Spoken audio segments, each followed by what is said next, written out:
Thanks and welcome. I'm also co-chair of the Coleman Entrepreneurship Center Advisory Board, and I'd like to thank Rahman and Harold Welch and DePaul University for what they've done for the entrepreneurship community in Chicago and DePaul as well. I see a lot of faces out here that, you know, we've all come to know each other, and it's great to have a place that can bring this all together and foster it and spur more creativity and contacts and growth. So thanks to DePaul University for that from everyone. You know, the best intro I got was everything that John said, and that's the longest John's gone without saying anything bad about me, you know, in the 20 years we've worked together. You know, I think, you know, one lesson that John and I have learned, you know, together is that your closest advisors and your closest customers, you really should have more of a partnership relationship with them rather than, you know, a strict business relationship that's about the dollars and cents. And, you know, we've been fortunate to do that, and it's worked out well for both of us. You know, and that relationship in itself, I think, has been an important learning for both of us, you know, and something that we've been able to take into our other relationships. You know, as the intro said, you know, I've been involved in a lot of things, sports and entertainment. You know, I've been involved in IT startups. You know, I've been an owner also of a soccer camp business, consulting business, which, you know, like many of you, I'm both an entrepreneur, a serial entrepreneur, and a multipreneur. And, you know, I've got a couple of my employees here who will, you know, attest to the fact that I probably do too many things at once, and they certainly help me try to do that. But in these different areas, whether it's me trying to be as an entrepreneur in these areas, or it's me as an attorney, you know, advising people in these areas, you know, one of the common threads there is that all of these areas are driven by the talent, okay? In sports, it's the athletes. They bring the unique thing to the table. In IT, it's really usually the programmer or the creator who really has that idea.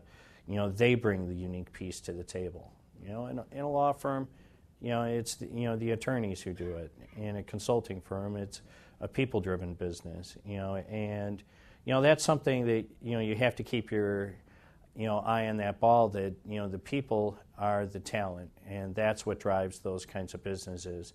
And for that reason, that's probably one of the common threads there throughout all these different areas, that I'm into. And I asked someone I was talking to on the break, what was the most important asset in her business? And she said, the people. I said, well, I'm going to challenge that a little bit, because I think when you're an entrepreneur, it may not be the people plural, in order to make your business succeed. I started my own law firm in 1993, basically right out of law school. And John was actually a client before I even really fully started my law firm. And, and he was one of the people that spurred me to strike out on my own. And over the course of that time, I invested in all the things that you should. John talked about, going from, this level of office to this level, investing in more and more software, investing more and more in people. And all of that is absolutely true. And I did all those things for the first, 10 years of my business, And so I was very focused for the first 10 years of my business on growing those sorts of assets within my business, the other people, the infrastructure, the office space, what presents well. The other thing I was focused in was, outward. Inherently I was in a lot of businesses that were, service and professional skill oriented. So, it is, very outward focused. How do I do something for someone else? How do I get this done? How well can I build a team that can deliver these services well? And things grew, somewhat organically, and and as these things grew, I started getting into other businesses, and then either sold them off, or I realized I didn't have time for this or that, and it wasn't as productive. After about 5 years of having my law firm, I decided that it'd be a good idea to get into a professional soccer camp business. Because that's what lawyers do, right? They leave the office at 2 o'clock and coach soccer every day. And instead of billing out for $200 an hour back then, instead I'd get paid $20 and I'd be out there coaching little kids. And it was fun and it was great, but then I realized that it was probably not the best thing for my law firm or my other pursuits. And so I realized I had to, make an adjustment there, and I got out of the soccer camp business. But after about 10 years, I realized that I was starting to hit a wall in terms of growing my business, and principally the law firm. We had extremely high growth in terms of number of clients, in terms of the sophistication of matters we were taking on. Our revenues grew very fast over the first 5 years. Basically doubled, at least doubled every year for the first 6 years of my business. So that worked great. And then for a couple of years there, I realized that, we had hit a wall. Now, while I had been this entrepreneur starting my law business, like a lot of entrepreneurs, I had this, really independent streak. And, also, as many of you know, we all have that little bit of disdain for big corporate culture, and, we like to rebel against that. And we like to, do our own thing, as, John talked about. And, in doing your own thing, you can sit there and say, well, I don't need this, I don't need that. We don't need to have a receptionist. We have a really cool office space, and we're unconventional. I don't need an executive assistant to keep track of my calendar or anything like that. I should be able to do that. I've got technology. By 2000, everyone was starting to get a PDA, and you could keep track of your own calendar and everything else. And at the same time, I was also realizing that there were other opportunities that I had. Things to get involved with DePaul University and get involved in boards there, which I've served on a number of them, and that was interesting. And I was having other, clients who were coming to me and saying, how would you like to be part of the business? Let's found a business together. I had one client in particular in the IT space who had helped sell 2 of his companies where I'd represent him from ground level startup, and we sold them to publicly held companies. And he said, do you want to be a partner of mine in the next one? Be a founder. I found that interesting. And I had these kinds of opportunities that other lawyers don't have. And this was the whole reason why I wanted to have my own firm, because I wanted that freedom. I wanted to be able to explore other options. I wanted to take opportunities that presented themselves.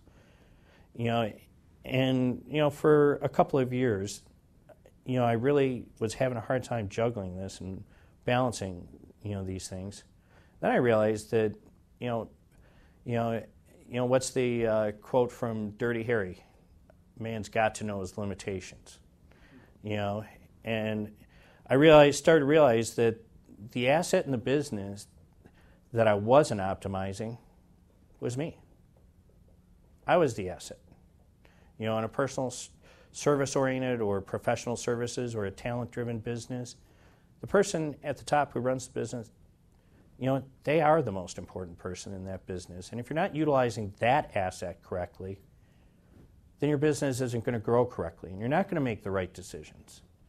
And you're not going to, look at opportunities the right way. And so it forced me to look back and look at my habits and the things I was trying to do and the way I was going about those. And I had to say, for the things I want to do, I'm the limiting factor now.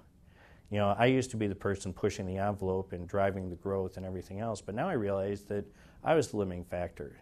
So what that meant is that I need to get more conventional office space. We did. I got an executive assistant. Slowly but surely, like many of the inner control freaks we all have who are entrepreneurs, I also realized I had to turn over my calendar. I couldn't manage my calendar anymore. I was too busy. For me to do all the things I wanted to do meant I couldn't be that person managing all of these things, and I had to surrender some of that control. In the first 8 years of my business, I was the IT guy for, our law firm. I would set up the servers, set up laptops when we need them, and make tweaks. Well, I realized I had to let go of that too. You got to learn to delegate and push these things off your plate. And so until you really look critically at you as the key asset of your business, you're not going to optimize that business. John didn't quite say it, but a lot of what he was saying where he got the resources, the thing actually empowered and freed him to make the right decisions. He optimized himself as an asset. The building purchase made him a better CEO. The software made him a better CEO. It freed him up. And, what I had to look at in my business was, what did I need to free myself up? What did I need to be able to leverage these different things? Yes, I had to hire very good people, and I've successfully done that. And, I've got a great culture in my business. I wouldn't trade my employees for anybody's. They allow me to be this, ADD type hyper-focused person who hyper-focuses on many things, but I had to free myself up. I had to look at myself differently. That was one of the biggest challenges, and I think that was it took about 10 to 12 years for me to get that big aha moment that for me to do all the things I really wanted to do as an entrepreneur, including starting other new businesses, was that I had to let myself go. And I had to change the way I looked at things. And I had to start not just invest in my employees, I had to invest in the things that started making me more productive, that started making me a more valuable part of the team. And that took a long time. And being involved with other businesses and talking to other people absolutely helped. Start studying other people. How are they freeing themselves up? Why is that guy more successful? Why is he thinking things better? Well, a lot of times it's about, are you taking the time to think things better? Don't just delegate that to someone else. Hey, go build more hours. That's easy. Sitting there and saying to yourself, am I being productive? Am I doing the right things? What's my mix of time? How am I spending that? Another thing I changed is probably for the first 8 years of my business, I spent more of the time, working in the office. We've all done it. You work in the office 80, 100 hours a week, and you're there and you got your nose to the grindstone. But sometimes when you've got your nose to the grindstone, you need to look up and find out if you're still on the right map. And you need to get out there. People, I think, who stay in their office too much, they miss out on the world that's out there, whether it's their vendors, their customers, their clients. How are other businesses doing it? Get out there. Don't be in your office. And that was one thing I learned, is that I wasn't making the business any more productive by spending another 30 hours a week in the office. That absolutely no longer had any better utility for my business. My business had better utility with me being out there, creating new revenues, seeing new things that are being done, and also as a multiple entrepreneur, seeing other business opportunities. So sometimes you can't get too caught up in, simply looking at what's the task at hand. That can be, a major problem where, we just get caught up looking at the same task over and over. I think another critical aha moment, if you will, that relates to your personal productivity is you have to look at your relationships, specifically with you, and specifically with your clients. Spending more time on a client that you can work with for 20 years and not billing him is worth 10 times economically spending time with another client who doesn't really care about your business. So you got to look at who are the people you surround yourself. People can easily say, it's my people, and getting the right culture right there. But sometimes you have to also look at the culture of your clients and customers. Do you have the right people that are your clients and customers? Everyone talks about the 80-20 rule, or maybe it's now 90-10, where your business comes from. 90% of it from 10% of your customers. When you get that new customer, or that customer who says, I want to give you the big order, and I've got a big case or a big deal that I want you to work on.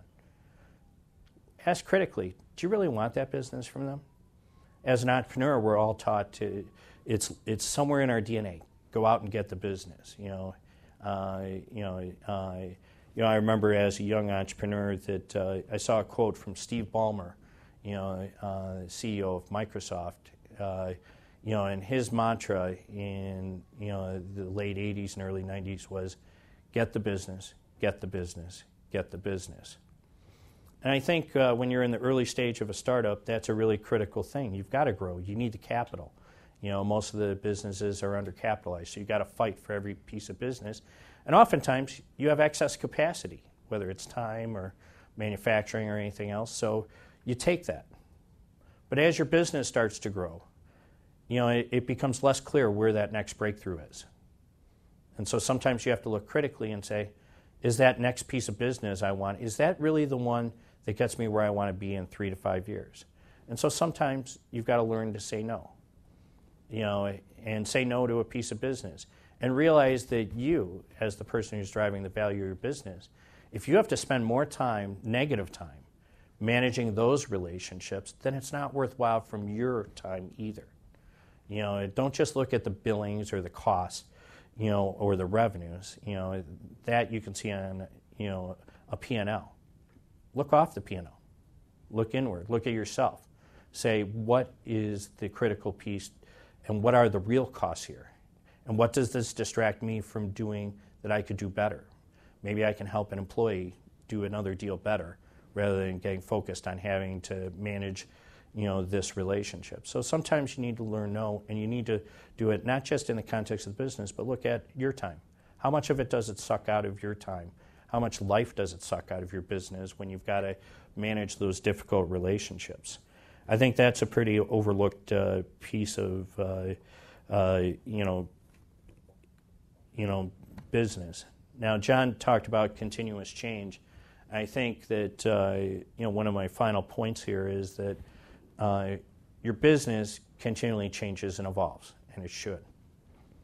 What you've got to realize is that we sometimes have a view of ourselves like we're the sun and our solar system goes around us.